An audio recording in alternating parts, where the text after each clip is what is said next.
As the king of weeaboos, visual novels are one of my favorite things, but the problem with visual novels is that the best ones will often get you arrested. Take a look at the ad for arguably the most influential visual novel ever made and see if you can spot what's wrong with it. 時空を超えた愛。人の思いが歴史を作る。会いたい、あの人に。That's right. The problem is that girl is your daughter. Yeah, this is gonna be a good video, I can tell.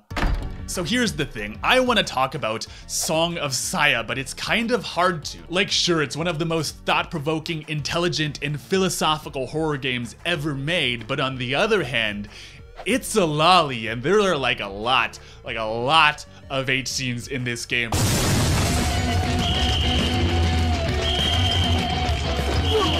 So let me just say this, for every reader of Lord of the Rings, for every fan of Game of Thrones, there's someone who has to suspend their disbelief and let themselves be swept away in this magical world of fantasy and mystery. And so, when you play Song of Saya, you have to suspend your disbelief in not getting arrested because Jesus fucking Christ, this game is a lie. Alright, so the game starts with the main character, Fuminori, months after receiving a head injury that makes him see everything as this demonic hellscape of rotting flesh. He's repulsed by everything and everyone. He can't eat, he can't sleep, and he can't talk to anyone without wanting to run away or beat them to death. His life is literally a living hell, and he wants to kill himself until one night in the hospital ward, he sees this sweet, normal little girl who is a magical breath of fresh air. She's able to talk to him and touch him and instantly gives him back his sense of humanity.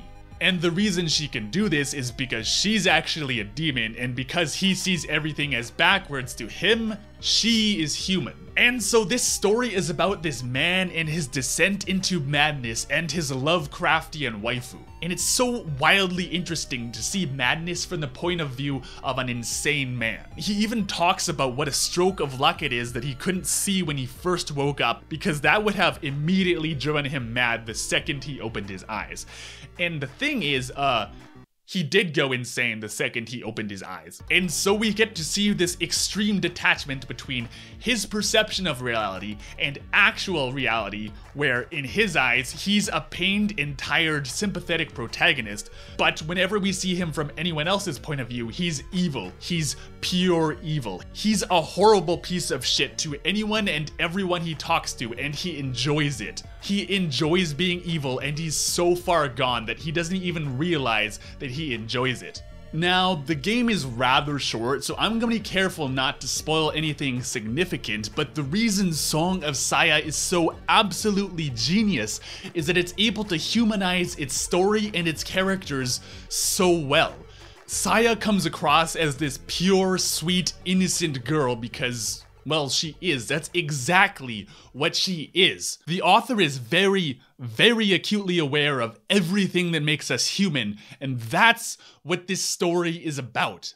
Because unlike Fuminori, Saya is never really monstrous. Everything horrible she does is either done merely out of curiosity or self-defense, or out of love for him. She's a young child born into the world in awe and wonder and has nothing to give but love. And despite being a monster, we see her actively avoid senseless violence because she's not a monster. And what's really wild is that her love and her humanity is so strong that it even makes us sympathize with Fuminori, who we know is evil, just because we empathize with Saya so much. The first scene we see of Saya is her doing her best to take care of Fuminori, just like any other girl would. She, the otherworldly demon, tries cooking something she saw on TV for him to try and make him happy. But the importance of this scene isn't just that she's making food for him, it's that she fails. He can't stomach anything she makes because his condition makes everything repulsive, and so she keeps trying and trying again because she just wants to be able to make him happy. and her missing something extremely obvious that he might need to eat the exact same food she does, raw flesh, shows that in love and in compassion lies blindness. And it's this blindness, this ignorance that makes her so sympathetic and in turn human, even when they start killing and murdering and shit. Like when they do find out that Fuminori can enjoy the taste of human flesh, they happily share a meal, and it's this profoundly disturbing and heartwarming scene. Sharing a meal is one of the sacred rituals of human connection, and to have even it perverted this way is just sickening. And that's kind of the point. The game takes everything that we think is ordinary and pure and flips it on its head. Humanity, youth, innocence, sanity, reality, even, God yes, sexuality.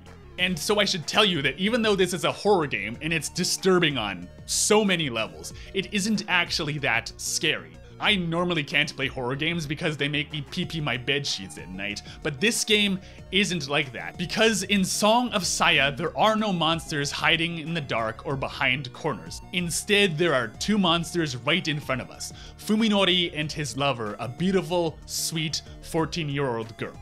Because, see, the real horror that it wants to show you is you. Can you forgive Fuminori? Do you really empathize with these monsters? Do you find this hot? I obviously can't show this to you, but how can I put this? Not that I find this hot. We're merely doing a literary analysis of the duality of loli porn, okay? Okay?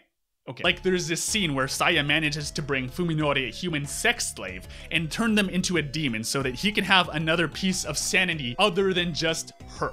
And he hesitates in indulging himself because there's something that she's missing, that he can't just take this girl without question. And then we hesitate because, of course, if he can perceive her as human, he can't just use this girl as a sex slave. That's crazy.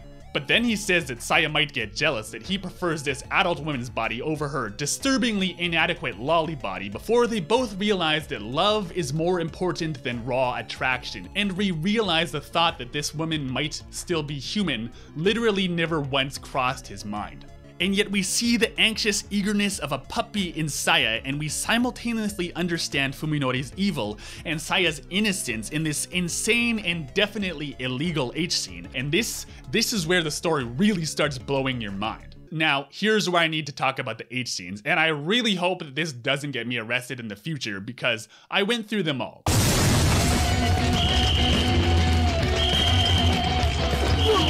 They're all really well done and very tasteful, or at least they would be if she wasn't a fucking loli. Like, does she really need to be a loli? She could be 18 or even 16 or 17 or, you know, even a little bit further away than a literal child. Like, damn. I mean, I've played other H games where you're supposed to be a high schooler, and yeah, I guess some of the characters are technically 17 or whatever, but the way they're drawn and written don't really match up with their age, and so it's like, technically they're high schoolers, but they're not real, and they're basically adults.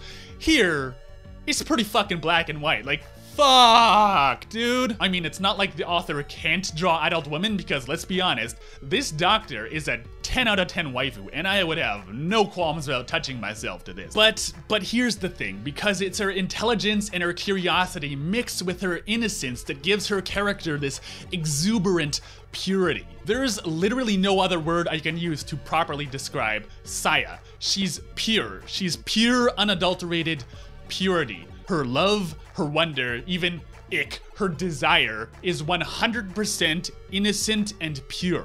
If she were any older, she wouldn't be nearly as believable. She wouldn't have this raw humanity that can only come from the innocence of a child. So they made her just barely old enough to have any sexual urges at all. And so I guess what I'm saying is, and I honestly can't believe these words are coming out of my mouth right now, but this story would not be as moving, as raw, as powerfully and utterly human if it were not loli porn. And maybe more than the intestine-lined wall and the nauseating gore, this is the most sickening part of this game. It's truth. Because I don't know what this says about us, about humanity, that this game needs to be this way. Is it even sickening? I don't know. These are questions I've literally never had to ask myself before. I loved the lolly porn game. Is there something wrong with me? Is there not something wrong with me? I don't know. I don't fucking know, dude. Like, holy shit. All I can say is that this is one of the most mature, grounded, thought-provoking stories I've ever had the pleasure of experiencing.